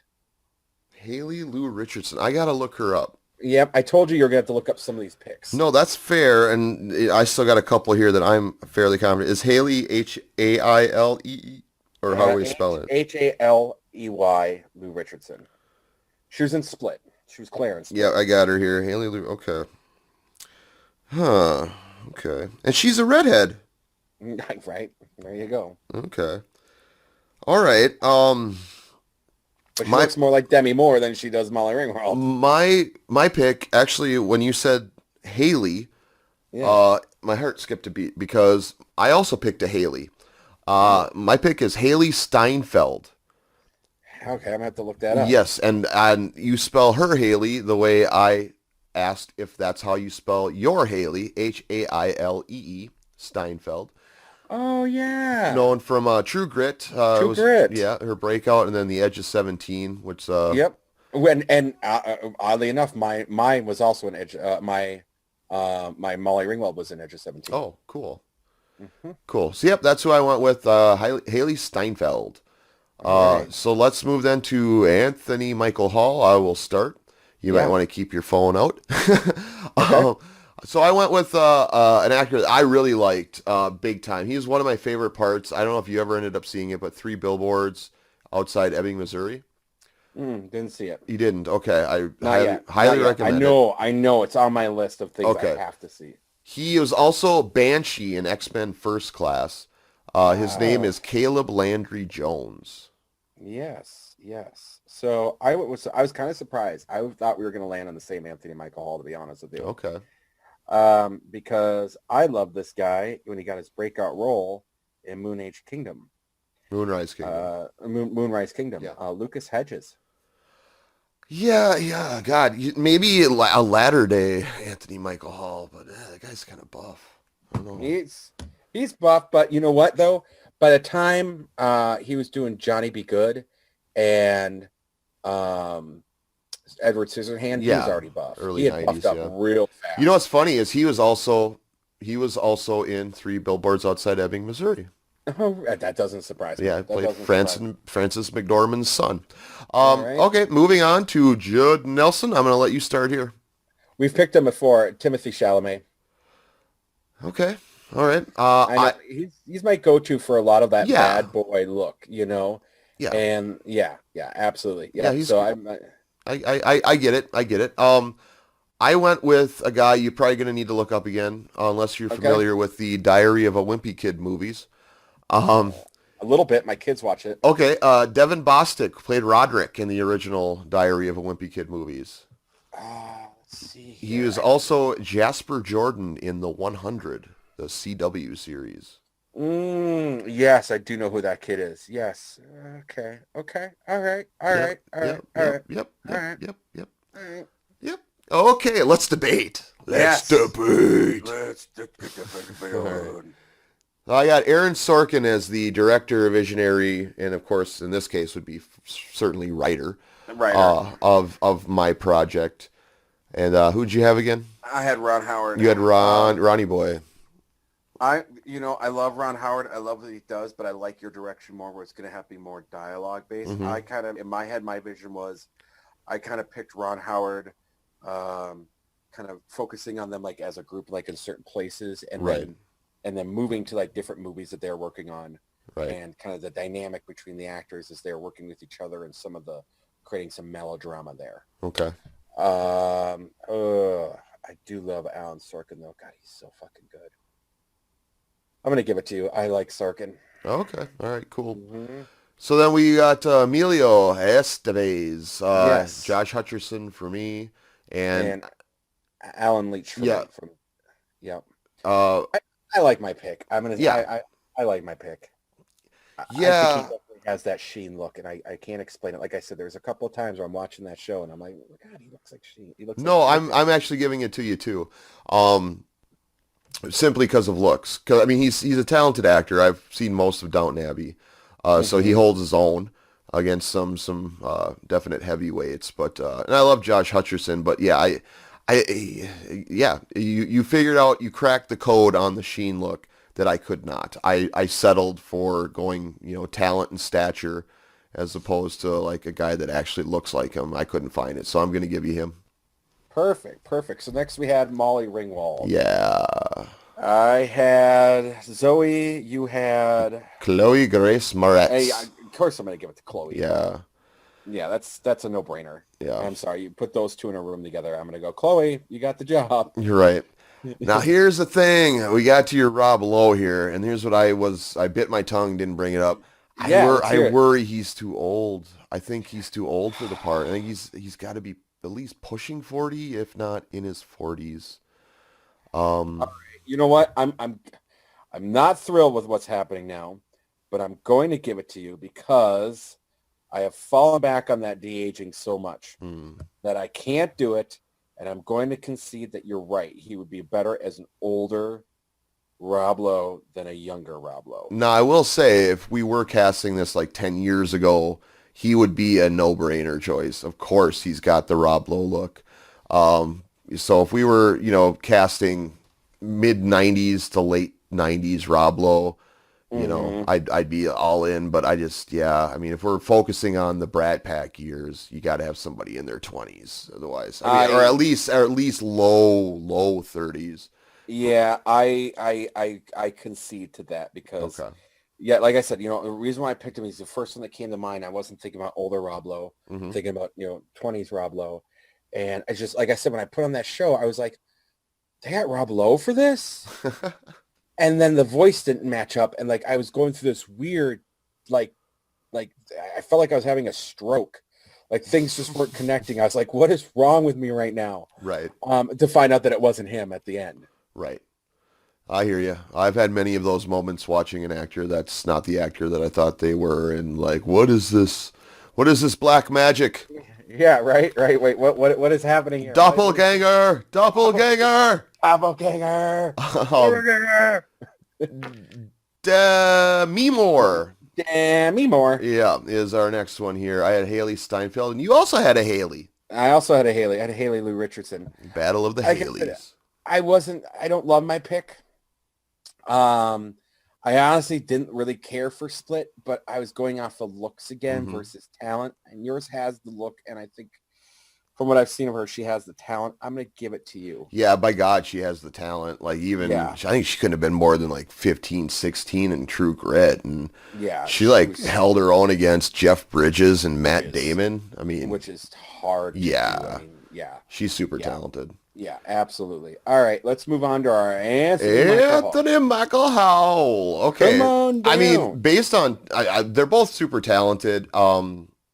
Yeah, my only issue with your pick is Lucas Hedges is just that he's in too good of shape. Just saw him in the Honey Boy, the Shia LaBeouf. Yes. Yes, movie. He's going to be, yes. How was that? It was good. It's worth watching. And he's excellent in it, as he is in everything he's in. That's my only drawback, but I don't know. You could put him on keto, I guess, and get him to go the Bill Skarsgård route. And you know, the other thing too is, I mean, we're not going to have the budget for it, but I mean, look at what they did to what's his name, Chris Hemsworth, Evans, and Captain America, Chris Evans and Captain America. Yeah, I don't think it's necessary. I think it's. I mean, he's.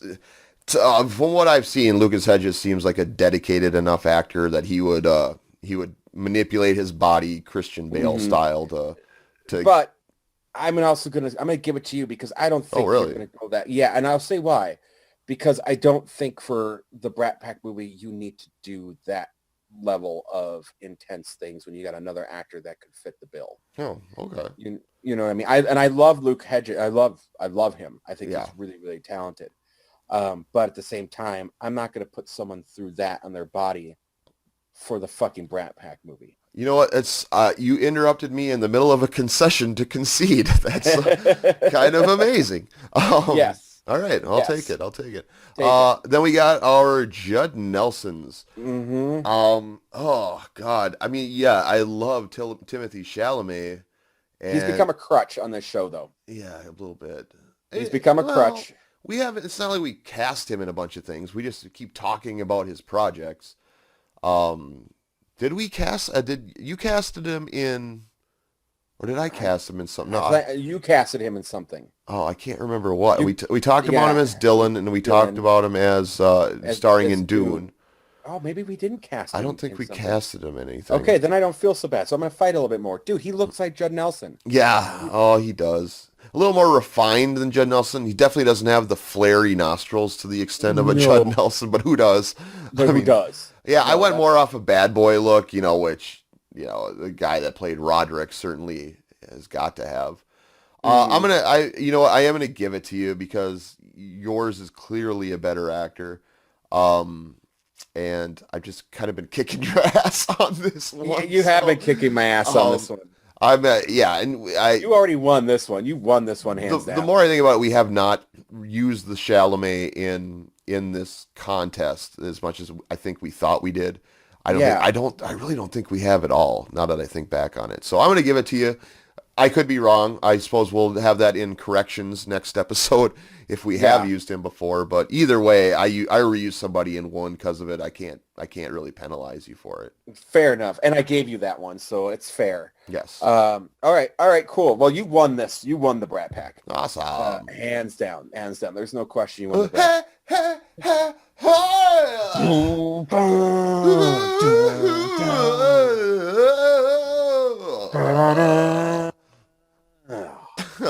All right.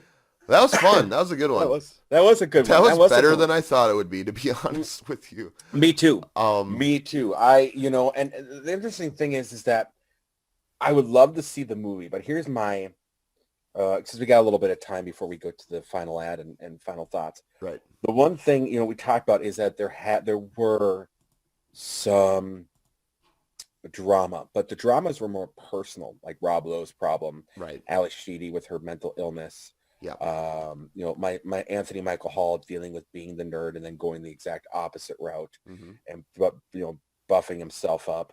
Emilio Estevez had a lot obviously going on with his family. So the drama wasn't really between them. Right. So I do think this would be a very difficult movie to make, and you'd have to make it a melodrama. Right. And you have to add some elements to it. So as much as I love to see it, I know why, looking into the story of the Brat Pack, because I was always like, why don't they make a Brat Pack movie?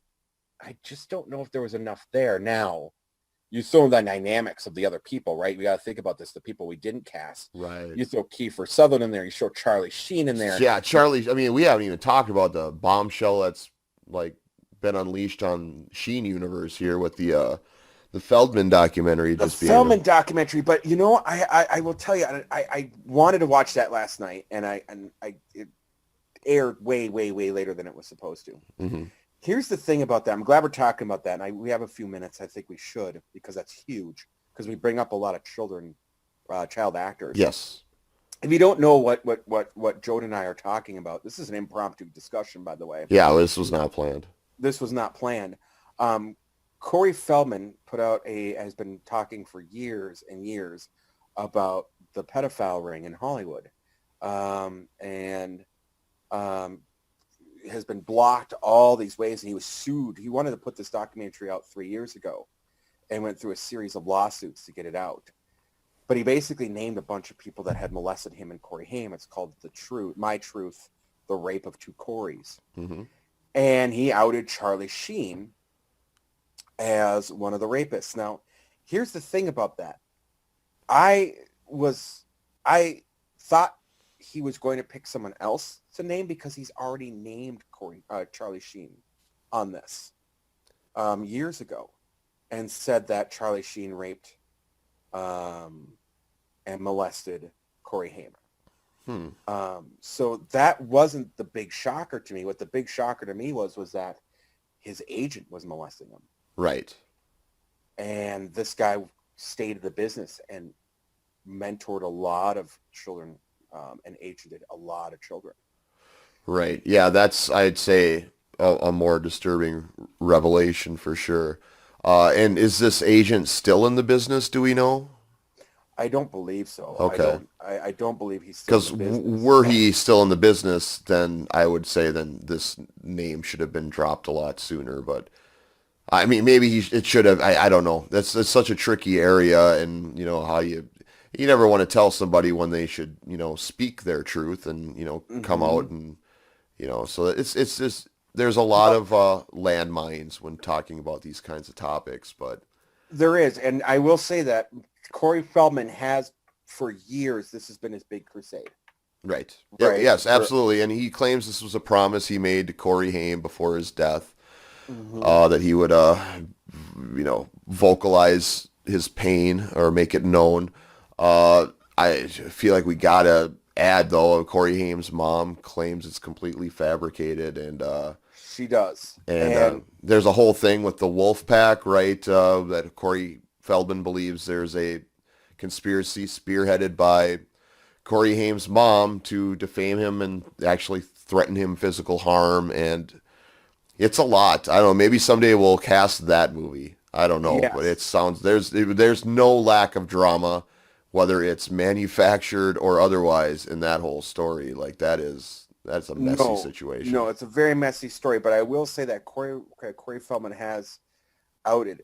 He didn't out Charlie Sheen by name in the story. He said there is an actor that was on the set of Lucas that everyone knows that raped Corey Haim. Right. So this is the first time he actually used Charlie Sheen's name. But everybody already kind of knew. And yeah, that's if I'm not mistaken, Charlie Sheen has actually responded to these accusations prior to this documentary being released. So correct. And of course denies it. Going to get dropped. He knew his name was going to get dropped because he knew what Corey Feldman had been saying. Oh my God! Well, we really brought the tone down here, didn't we? Oh. We did, but again, it's that Brat. Yeah, they were in it. The two Coreys were associated with the Brat Pack. Yeah, they're kind of like the little brothers of the Brat Pack. And this was completely. I didn't know he was going to drop that documentary last night. Right. As of the podcast of us recording this, the documentary was dropped last night. So it's just one of those things where it just so happened that this came about. I do think that there's some mental illness there with Corey Feldman, but I do think that he believes what he believes. Right. And you hear from children, from these people, I mean, how many years did it take for that actor, for that kid that worked with Kevin Spacey to come forward? Right. Many years. And after he had a fruitful career and everything, and yeah. No, and I mean, and you show me one survivor who doesn't have some sort of, mental hangups that they have to work through, and I will be shocked. I don't think that you're going to find anybody. So, no. So yeah, okay. Well, that story may develop. It who knows what will happen there? But yeah, I mean, I guess adjacent to the Brat Pack talks, it organically happened here on the show. But I guess it, in light of that era, it's kind of that dark underbelly that this was also happening, in similar circles. So all that being said, let's try to find our happy faces again. But we're going to first take an ad break, and then we're going to come back and say la vie to y'all. All right. Sounds good. Wah, wah. Wah, wah. We'll be right back.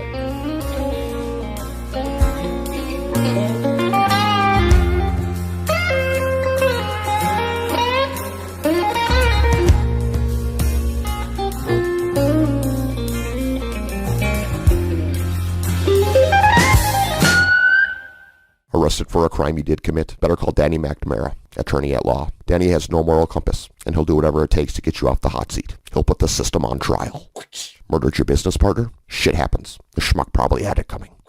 Laundered millions of dollars through your travel agency front shop with all the money made through your international drug smuggling dealings? Who hasn't? Danny's got your back. Burned down your money pit of a dive bar to collect the insurance money and avoid financial ruin, only to get caught because of course it was you? Nothing could be more American. If you're in a pickle, call the man who hates pickles. Call Danny McNamara at 1-700-F-the-Law right effing now. That's Danny McNamara, attorney at law. He'll make your boo-boo go bye-bye. Don't give me your reasons to stay. I won't be listening, babe. Either way. Oh my God. We did it. We get it. Episode 4 in the books. In the books, Tom. In the book, In the books. They've written stories. Oh my God. This was a tough one, man. This one took a lot out of me. We really, like I said when we announced it, man, we swung for the fences here and, left it all on the field. I think we're both pretty proud. We should be proud. We should be proud. We are. I was so worried going into this one and having come out of it. I'm like, wow, this went way better than I thought it was going to go. Oh, man. Although, you got to start being more picky about the people we pick for our ads, bro. Yeah. Fucked up ads. I know. I got to start reading them ahead of time, I suppose. I have such confidence that, like, I can read copy and, like, just get it down pat. Like, I don't feel like I need to rehearse. I mean, that maybe is, is something I need to look at changing because, I'm sorry. I got blindsided as much as you did. Man, they really, like, those, I will never trust a cheese grater. No. Again. We should know from history, you never trust a McNamara. Yeah. Oh, well. Yeah, yeah. It's all right. It's all right. It's all right, bro. You know what? We live and learn, and we'll survive this. All Yes, right. yes, yes, we will. We'll survive this. And an episode 5 is going to happen. It's going to happen. Yes, it is. Do you want me to throw what I want to do at you, or do you have an idea what you want to throw at me for something? I'm gonna let you go first. I'll let you go first. I would like. Okay, well, let me ask you this: do you have an idea for a recasting or a contemporary? I think a contemporary dream project. There's one that we've tossed around that I would really like to take a stab at. It's another challenging one, but I think it's kind of after doing stuff that's been a little bit, I would say, arguably out of our wheelhouse. I want something that's firmly in it. That's kind of like for us. All right, good deal. All right, then I have a recasting. I Okay. want to pick. Okay. It's gonna be Ballistics X versus Sievert. Oh my God. One of the worst movies ever. It is. I remember I saw that in the theater. I remember I saw it in the theater because there was literally nothing else that looked remotely interesting playing at the time. So it's like, well, it's an action movie with Antonio Banderas and Lucy Liu, right? Ooh, yes. Yeah. And it's like, well, it can't be terrible. It might be dumb entertainment, but whatever. Oh my God. It is there. I'm going to save it for the show, but it's so much worse than one could ever imagine given the talent involved. And I am looking forward to telling the story about why it's so bad. Yes, it's got to be interesting. I have to believe, and I don't know the story. This is just my assumption that the talent that we listed there had to not see it, Super Mario Brothers like, situation where they did not see the crap coming their way or what happened. So that's definitely ripe for recasting. Don't look it up. I want you to hear the story as I tell it. No, I won't. But I'm gonna. It's been so long since I've seen that terrible piece of shit.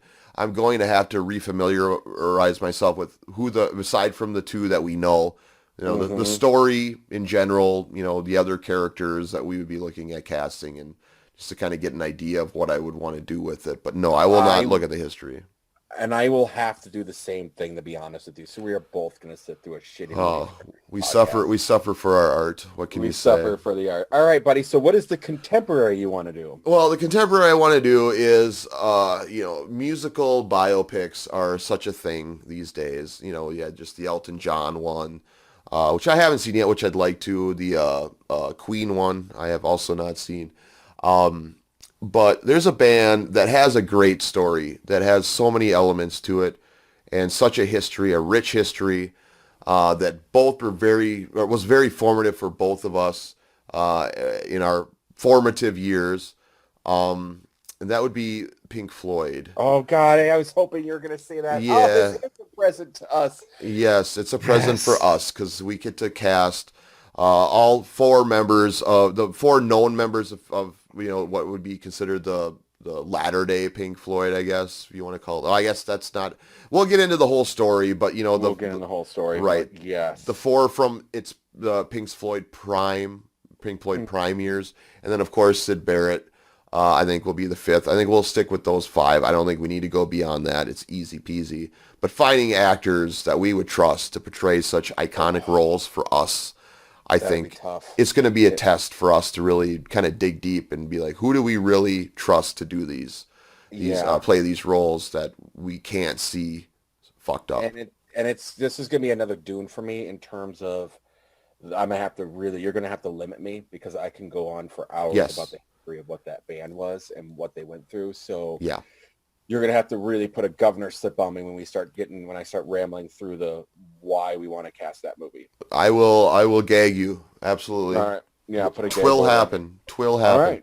All right. So, yeah, well, that's exciting. We should probably just plug where people can find us real quick. We are still and will remain to be a part of the jodown.blog. You can catch all of our podcasts there. We also have a YouTube page and a SoundCloud page where we post all these guys at too. That's correct. You can also find us, SoundCloud, Facebook. We have a Facebook page, so you can talk to us. We manage it with the help of another. So all talk to us. Let us know what your thoughts are on the show there. And yeah, wow, fuck.